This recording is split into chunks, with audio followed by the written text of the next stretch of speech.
Welcome to the Dreamboat. Remember, you can join the DRI for just £30 a year. You get access to more content, including videos and discounts for our events. It's a great way of finding out more about our work, joining our dream community, and supporting this podcast. Details in the show notes and at driccpe.org.uk/membership. Welcome to the Dreamboat podcast, a place where we talk about everything dreamy, all you wanted to know about dreams and where you might find some answers. My name is Laura Payne and I'm a psychotherapist and associate of the Dream Research Institute, the DRI, here in London, England. And I'm joined by fellow psychotherapist and TV presenter, Melinda Messenger. Hello, I'm Melinda Messenger and I'm also part of the Dream Research Institute, and together we're a group of dream weavers and catchers, and we're called the Dreamboat because we are recording our podcast by the canal here at Little Venice in London. So listen out for the ducks. I love talking about dreams, working with them and exploring them. So join us for this fortnightly series when we'll be looking at dreams, talking to experts in the field and answering your questions. In the show notes, you will find ways of getting in touch with us and the team via the DRI website and on the standard online places such as Instagram and Facebook. And our social media links are all in the show notes. So let's now get on with the episode.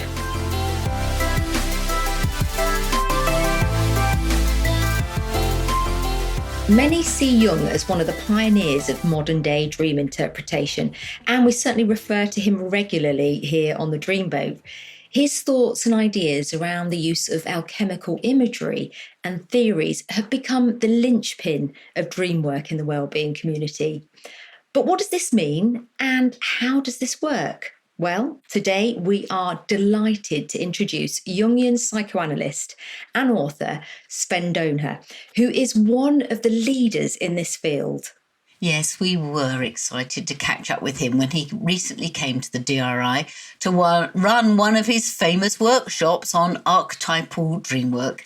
It was certainly a once-in-a-lifetime opportunity to explore his approach to working with dream images, and Melinda and I were also very lucky to take part.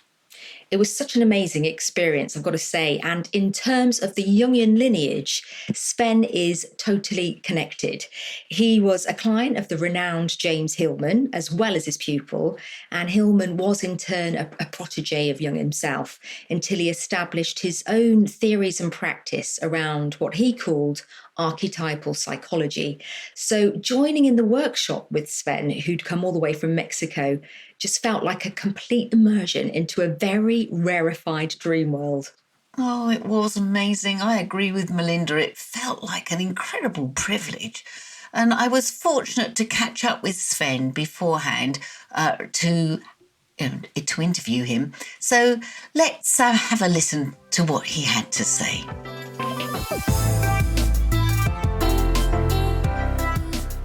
So I am joined by Sven Doehner.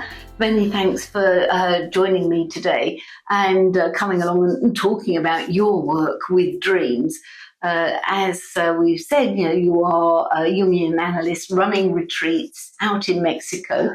It sounds very, very exciting. How did you get involved in this kind of work, Sven? Well, see, in spite of my name and my accent, I was born in Mexico.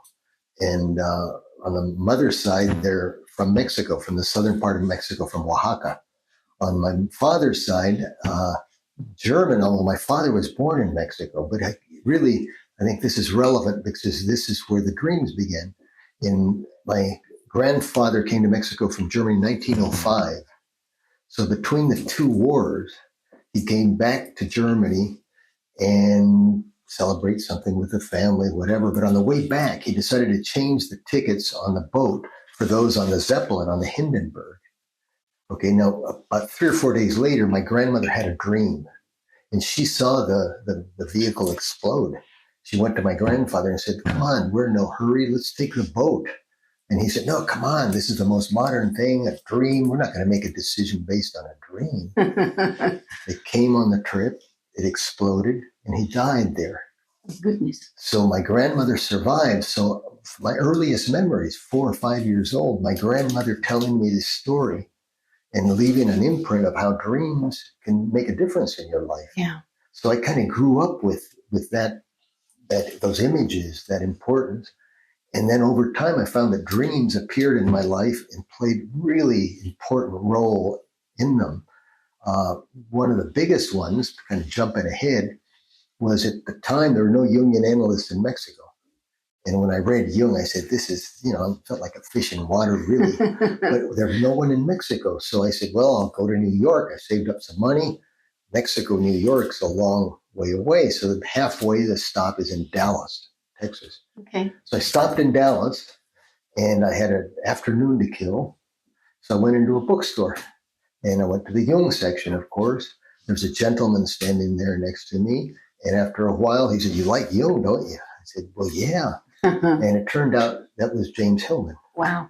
Wow. So, but infamous, famous James Hillman. No, I didn't know it was James Hillman. For me, it was just the man that was at the bookstore. It took me a couple of years of analysis with him before I realized I was with James Hillman. But to work with him, I was in analysis for 9 years with him. Wow. And it was dream work. I'd come in with dreams printed up. So it was like I had it in my blood in a way, and through my grandmother. And there was I think people, anybody can do it, but some of us have a little bit more of a gift for it, a gift for metaphorical thinking. I don't want to go on for too long with this, but my first dream and analysis of Hillman was kind of interesting, because when I met him in the bookstore and said, oh, you're an analyst, give me an hour. He said, well, first go have a dream. Well, you have a dream name called. Nah, go have a dream first, come back. So 3 or 4 days later, I had a dream in which I called him. And I said, he gave me an appointment. So I'm sitting in this chair and telling him the dream. The dream is I'm in a barber's chair. And suddenly I feel really ill. And I start vomiting, diarrhea, just wherever something can come up. And I felt weak. I fell off the barber's chair, dragged myself to a little bathroom there. There was a lot of other people's vomit, diarrhea. But I was so weak, I could do nothing. Yeah. Until finally I'd expelled everything there was to expel. Little purge. The door opens, and they say, there's you're going to recover there. And there was a bed at the far end of this kind of little sanatorium with a woman with her breast open offering me milk from the breast. So that was the dream. So, and I like to tell this because I tell Hillman the dream, and the first thing he says is like, well, what's a barber? And I started saying, so the woman with the breasts and the milk, what's the barber? And I started thinking and just being paying attention. A barber is somebody that takes care of your head. Wait a minute. Yeah. The dream maker picked the barber to talk about my hour with Hillman. And in a way that precluded my work with others. Yeah. My own healing had to do with other people's shit and whatever had to come out. And it was interesting. I remember he stood up, went to the bookcase, and pulled out Jung's book on psychology and alchemy. And literally, he opened it right to the page where there's that woman on a whale. Oh, I love that image with the milk pouring out. It's such a great alchemical image. But I still haven't figured that part of the dream out. I mean, what is the virgin's milk? Yeah. And I've studied alchemy for 40 years now. And I still don't know what's the virgin milk. Yeah, exactly. But anyway, maybe I'm still working on it. But it's almost like a fountain of life, isn't it, when you see that image? And it's haunting. It's one of those images that once you've seen it, I think you can never forget it. I agree. But I guess what I put an accent on is that Hillman must have had a relief to not have to explain to me what a metaphor is. That my description of the barber immediately revealed the metaphorical sense of it. Mm. And sometimes I wonder why he was so good to me, because I was in touch with him for 35 years. Wow. And I think I must have touched a fiber there because it came natural for me to realize that the dream speaks a metaphorical language. The metaphor, more than a thing, is a way of looking at things. Mm. And that was 1978. So as they say in Mexico, it's rained since then. And, so many years of working with dreams. And now Hillman was the only one that really continued Jung's work with alchemy. Mm. And recently I reread The Dream in the Underworld and realized how much my work is in a way a practical application of what Hillman proposes there. Yeah. And it's like the basic idea is, if the ego has to be asleep in order to have a dream, then why should the ego take over the process of analyzing the dream when it's awake? Exactly. I really like that. So it's like, plus an interpretation is take something you already know to understand something you don't know. So the basic premise of The Dream in the Underworld is how to invite the ego into the dream space to have an experience of the dream in an awake state. Mm. So a lot of my work is, how do we give the ego a place, but encourage it to put its ideas to one side so it can discover something new, whether it be metaphorical or what I hope to show in the workshop is how you can actually, you can't make the invisible visible, but you can make it palpable. Yeah. You can get in touch with what you can't see. Mm. And I guess that's what makes me so passionate about this work, is to go into that space and find something that actually is so relevant to your life that it motivates you to do something different. Yeah, that transformation, that alchemical transformation. Well, in alchemy, one of the things they say is you're not, like Einstein, you're not going to get a different result if you do the same thing. Yeah. In alchemy, they call it opus contra naturam. Opus, big effort, contra, against your natural, habitual ego ways. So that's an invitation. If I want something different to happen in my life, why don't I start doing something different? Yeah. And the dream opens up to that. Gives you the clues, doesn't it, of which way to go. I should say that Sven is currently here at the DRI in London and is about to host a workshop for DRI members and guests on alchemy and soul work and dream work. Tell me a little bit more about what's going to be encountered in the workshops. Yeah, well, we have a brief time, but something that I haven't mentioned is that my work is dream images and with sound, with the voice. Mm-hmm. Hopefully I'll have time in the workshop to include some voice work. Mm-hmm. It's how we say something tells more about what we feel about it. I mean, what we say comes from the mind, but how we say it passes through the heart. So what I'm hoping to do is show how dreams can be mirrors. We can see what we don't see, but they can, through sensibility to sound, turn into windows. And I like the metaphor from mirrors into windows, in the sense, is it a portal into like unexpected aspects of the dream that leave a mark. Another important thing in this work is that more than the aha, which is a mental experience, we're looking for an ouch. Something moved me. Yeah. If I'm moved, then something might begin to transform. So it's a lot about sensitivity. I have a lot of training in somatic experience and work with trauma. And what's really clear with the dreams is if we can resist the interpretations that make them safe, and actually experience the message at a physical, at an emotional level, then something gets moved. Mm-hmm. And it triggers processes of true transformation. Yeah.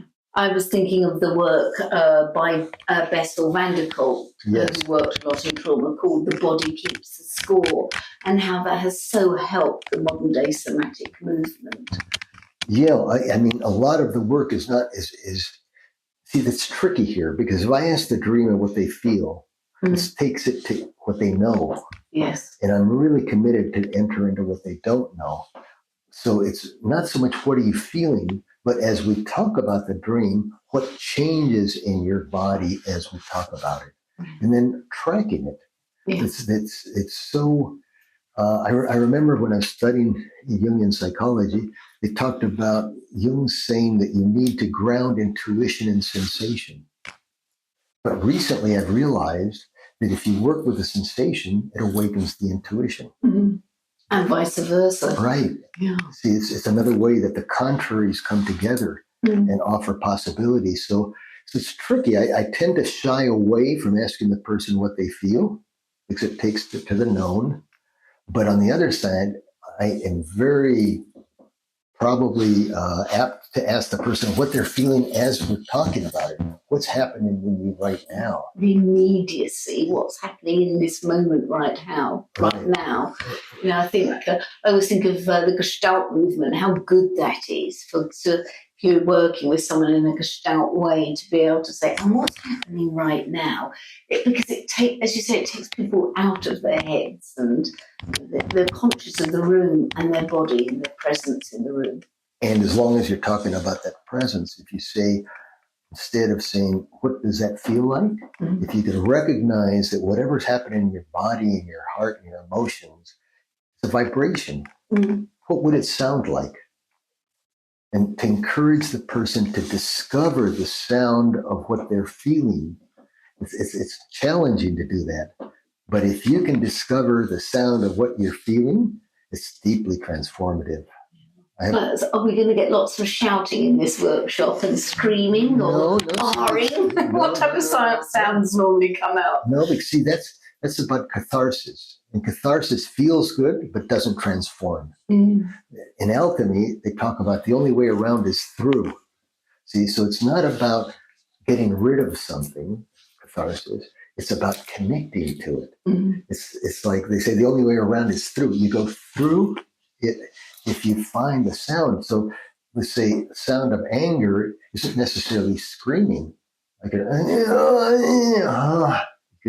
So that's an ambitious, because most people don't like to make sounds, although we say whatever when we're careless. But if you're asked to make a sound, so that's a trickier one. The one I may do, and I invite your listeners to try, is to tell the dream with sound. Oh, lovely. A bit like the haka, the New Zealand haka. Right. Yeah, right. Yeah. So and you have a group of 5 or 6 or whatever, and you tell the dream, where am I? You just make the sound to tell. And it's uncanny to the extent that the participants will pick up on key emotional aspects of the dream that are in the sound. Yeah, yeah. You're making me think, and he often makes a guest appearance on the podcast, of my dog. My dog instantly knows from varying sounds whether he should be staying in the room or disappearing under the table. He probably hasn't got a clue of what the words are, but he knows instinctively my emotional state. Now, if I can, and I insist on the word discover the sound of what I'm feeling, I have trouble talking about it because it seems I'm selling something. Because I get so excited to see the results of what happens if I can discover what my feelings sound like. And so my project is called Sound Imagination, because sound also means healthy and whole. But it's very alchemical. You know, alchemy, they say dissolve what is coagulated and coagulate what's dissolved. In other words, the sound has that ability. Sound can break things apart. Mm-hmm. It opens space, and it can give form to something that's invisible. So if we work with sound, we're working alchemically, because what we're doing is precisely breaking what's stuck apart, opening space, and allowing something new to take place. Sounds beautiful, all puns intended. Yeah. And I'm also thinking it's going to be predominantly a load of Brits in the room. If you can make them make a lot of sound, then it's a real breakthrough. It's going to be tricky. Get through our reservation. Yeah, and that takes introducing. I think I want to work more with images, and maybe let's see how the group goes. But toward the end, I'd love to give them an experience of sound. Yeah. I think we should cut through to the sound. Well, and there's I another love one. it. If I can keep going for a little more. See, in the dream, there's always a key moment. Jung called it lysis, a turning point moment, right? And that turning point moment often involves a kind of a phrase. In therapy, sometimes we'll say, oh, I can never trust anybody again, or I can't do it by myself, or we have these phrases that are so automatic we're not even aware of them. But sometimes they appear in a dream. So if you take that phrase and say, oh, I can never trust anyone again. Okay, and you freeze, you say, invite the dreamer, would you like to do a sound exercise? And if they say yes, I would say, okay, I'm going to ask you to say that phrase with a different tone. Say it angry. I can't trust anybody. Say it sad. I can't trust anybody. Say it as a secret. I can't trust anybody. Say it angry. I can't trust it. Say it seductively. I can't trust anybody anymore. Say it as a question. I can't trust anymore. Put your accent on a different. I can't trust anymore. I can't trust anymore. I can't. But the effect of this on the dreamer, on the person doing the exercise, is it deconstructs their identification with that phrase. Yeah. And they'll never in their life be able to say that and experience the same way. Also, as you said earlier on, parks up the ego. Yes. Yeah. Yeah. So we'll see how much we can share, but I'm passionate about the sound part of it because that's what makes it alchemical. Yeah. Yeah. In the sense of transformative. Yeah. Well, Sven, I am really looking forward to it. I'm going to think about what sound I'm feeling now and whether I feel the same at the end of the workshop. Good for you. Thanks. Thank you. I mean, he's fascinating, isn't he, Melinda? What did you make of it all, and also what did you make of the workshop? It was just wonderful. His interview, I think it's fantastic, and his entire approach is what I really loved, and really one of the things that stood out for me was his complete emphasis on the experience in the body, so the feeling, the somatic experiences, as we would call it, and how that really holds the key. Yeah, I mean, for me, it's the energy that he transmitted. I mean, it felt vast, and I mean, it's the lineage. He's sort of 3 removed from Jung, and I think that I kept thinking to myself, oh my goodness, he worked with Hillman, who worked with Jung. This is magical. It felt like some of these great people, as well as Sven himself being great, were all in the room with us, sort of passing some of this sort of very special energy, particularly around dreams, back down the line. I felt as if we were being bathed into something that was really quite amazing. I think that's such a beautiful way to put it, and so true, because he had this really beautiful way of working that in some ways, on the surface, it seems very simple. He was very quick to pull us all away from trying to analyze, which of course it's what I really love to do with dreams. I just want to know, what do they mean? And he was very quick to kind of steer us back to actually staying with the experience and letting that unfold. And I really appreciated the reminder of that and the significance of that, because actually it's when we do that type of work that something new opens up and reveals itself. Whereas if we are trying to just analyze it or interpret it, which it's interesting and it can be useful, but we don't access the energy that's contained in the image that the dreams presented in quite the same way. And I was really grateful for that reminder. Yes, it was the pace that we worked at. I know at the DRI we like to sort of play with imagery, and also, as you quite rightly mentioned earlier, the whole somatic experience of a dream. We use obviously the waking dream technique to track a dream through a client or a dreamer's body. I think the other thing for me was not just the image, but his fabulous concentration on sound.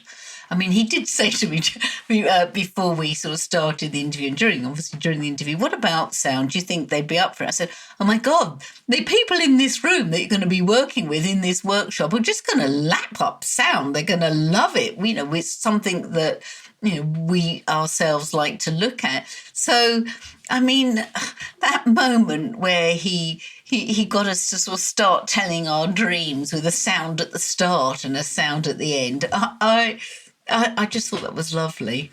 It was really lovely, isn't it? And I wonder if, because after that, I was like, wow, why did that feel so special? What was it that kind of was really helpful in that?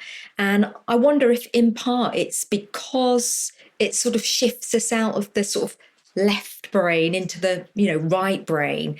And I wondered also about the connection, because there was something that Sven said that I really liked about how the ego is asleep when we're dreaming. And so therefore we don't really want to use the ego to analyze or interpret, because this information is sort of beyond the ego. And therefore, if we're using the sort of creative methods like sound, we're much more able to tap into that. And also he said, I believe it was something along the lines of, you go through it if you find the sound. And I just thought that was really quite beautiful. So it's what seems so simple on the surface, but then I guess playing with it and applying it, that's when you really get to find out whether it works. And, we had that experience in his workshop. And how was it for you to go through the dream with just sounds? Oh, I just thought it was funny when we all paired up and he asked us to tell the dream just using sound, not using word. That was it felt childlike to begin with. So there was a great sense of play. But what struck me was that when the person you were working with, they got the gist of your dream when you were explaining the dream, just using sound and not words. They actually understood what the dream was about. And that was, that was such a wake-up call for me. We forget, if you ever do retreats and whatnot, particularly silent retreats, you don't need words to understand what's happening for someone. And that really brought it home to me that, we attach importance to words, but we communicate so much more without them, she said, talking on a podcast. It's so true, isn't it? Something else gets transmitted, or maybe we're using different kind of faculties to receive it and understand it. But I guess ultimately what's happening is we are feeling something rather than purely just thinking about something. And the other thing that I really particularly loved that Sven talked about was the importance of looking for, and he put it in this way, looking for the ouch and not the aha, and I thought that's great because, we generally, certainly from my own experience, you want the aha because it's like, oh, wow, that makes sense, or I get it. And what we don't usually want to do is go towards anything that's uncomfortable, go towards pain or discomfort. Usually we kind of want to stay away from that. And just that reminder that actually it is in what's painful or uncomfortable, it's in that territory where we're going to release something, and then we have the opportunity to heal something, which is ultimately what it's all about. Yes, alchemically, it's you have to go through the mud to find the gold. The alchemists used to call this nigredo, the sort of dark, difficult periods. But in there, if you bother to trawl around, is the gold. And Sven's workshop really brings that home to you. Yeah, he's a healer, really, isn't he? Yeah, he's a great healer. And we'll put in the show notes links to his site because he runs workshops around the world and he is predominantly a healer. He really gets how to use different techniques to change and your dream to change you and transform you at a really fundamental level. And it's subtle, isn't it? It's really subtle, really subtle. And I think perhaps in sort of terms of a takeaway for how people could use this or take something from his methods, I think it would be the importance of staying with what you feel. So, perhaps as you wake up, if you're working with your own dream alone, or you want to understand your own dream, waking up and recognizing the sensations that are kind of there, or any sort of feeling when you revisit, the imagery of the dream. And I think that will be sort of a way of taking in some of Sven's teachings. And also, I think this is a really useful thing to use as well. He also talked about the power of the phrase that appears.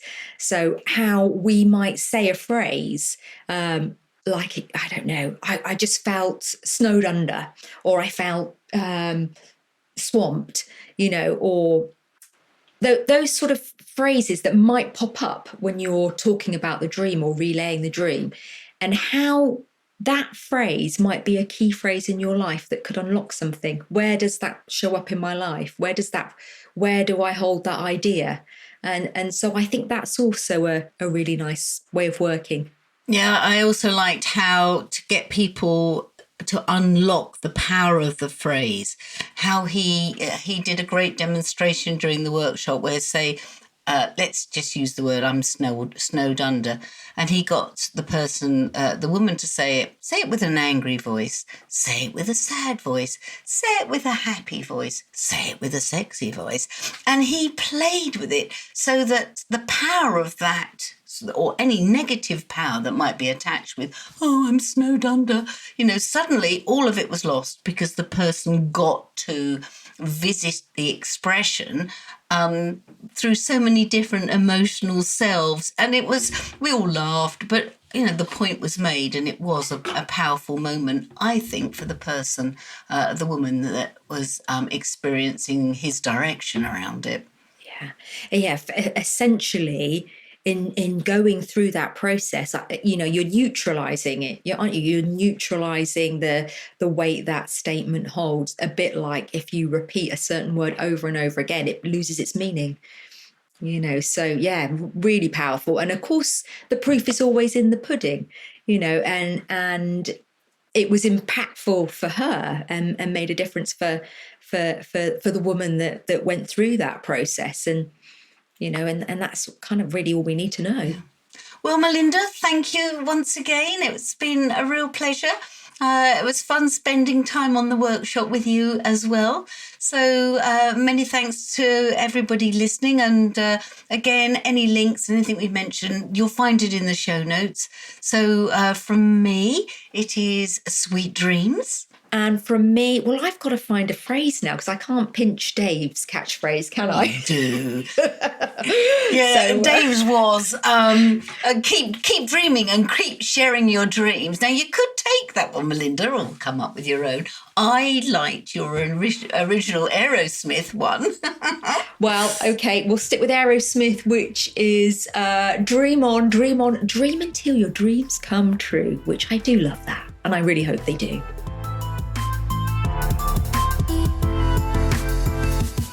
So, thank you for joining us for this week's episode. Don't forget to like us and leave comments on your favourite podcast platform. As I'm sure you know, that's the way we build an audience for the Dreamboat podcast and also to spread news about dreaming. And as we said, there are many ways you can share your dreams at the DRI, the Dream Research Institute.